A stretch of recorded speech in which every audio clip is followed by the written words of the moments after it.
Hello. तो आप सभी का फिर से स्वागत है आज के बकैती के अगले एपिसोड में। और आज हम बात करेंगे ट्विटर पर चल रहे ट्रेंडिंग न्यूज़ के बारे में। तो सबसे पहले अगर ट्रेंडिंग न्यूज़ की बात करें तो स्वरा भास्कर ने आज ट्विटर पे एक ट्वीट किया।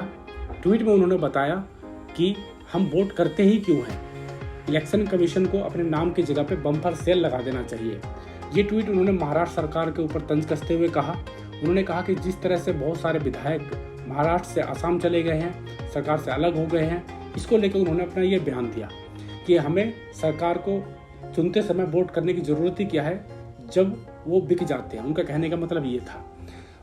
स्वरा भास्कर वो एक्टर है जो कि फिल्मों में तो बहुत कम नज़र आती है, सी ग्रेड की फिल्में करती है और उनके पास फिलहाल तो कोई काम धाम है नहीं, इसलिए ट्विटर पर आकर समय समय पर कुछ ट्वीट करती रहती है ताकि जो उनके आका है वो उनको 2 वक्त की रोटी देते रहे।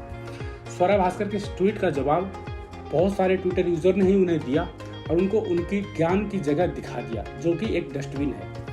अब बात करते हैं उन लोगों का जिन्होंने स्वरा भास्कर के जवाब में क्या लिखा। तो लोगों ने जवाब में ये लिखा कि पहले तो मैडम बात यह है कि आप हो दिल्ली की, तो आपका जो वोट है वो दिल्ली को जाता है, तो महाराष्ट्र के वोटरों को तो ज्ञान आप दो मत।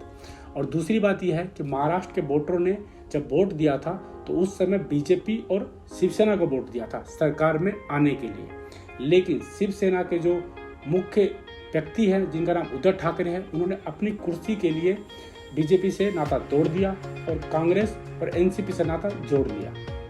उद्धव ठाकरे अपने बेटे को यानी आदित्य ठाकरे को मुख्यमंत्री बनाना चाहते थे, लेकिन जो उनकी गठबंधन की पार्टियां है यानी कि कांग्रेस और एनसीपी उसके लिए तैयार नहीं हुई। उन्होंने कहा कि वही बच्चा है, उसे ज़्यादा नॉलेज नहीं है, तो आप ही बन जाओ। यानी कि जो उद्धव ठाकरे हैं वो मुख्यमंत्री बन गए और मुख्यमंत्री बनने के लिए ही उन्होंने बीजेपी से साथ छोड़ा था। तो जो यूजर है उन्होंने स्वरा भास्कर को यही कहा कि महाराष्ट्र की सरकार ने तो वोटरों को धोखा दिया, वहाँ के लोगों को धोखा दिया, वहाँ के जो वोटर है उनका अपमान किया। तो मैडम जी, आप 2.5 साल से जब आप कुछ नहीं बोल रही थी तो अभी भी आप मत ही बोलो, चुप ही रहो, ये लोगों का कहना था।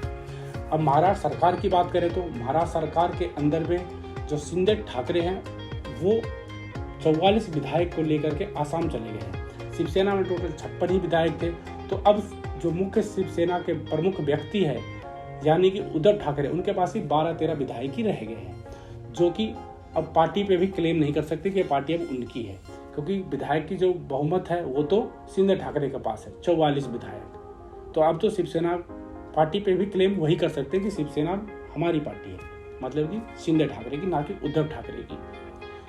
शिवसेना की आज जो हालत है वो हालत शिवसेना के अंदर में सिर्फ एक व्यक्ति के कारण हुआ है जिसका नाम है संजय रावत।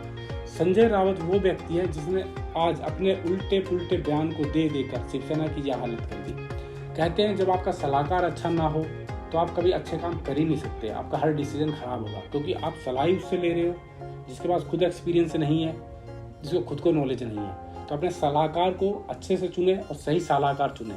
महाभारत के अंदर में अर्जुन ने सलाह लिया था श्री कृष्ण से, और जो कौरव के लोग थे यानी कि दुर्योधन, उसने सलाह लिया था शकुनी से।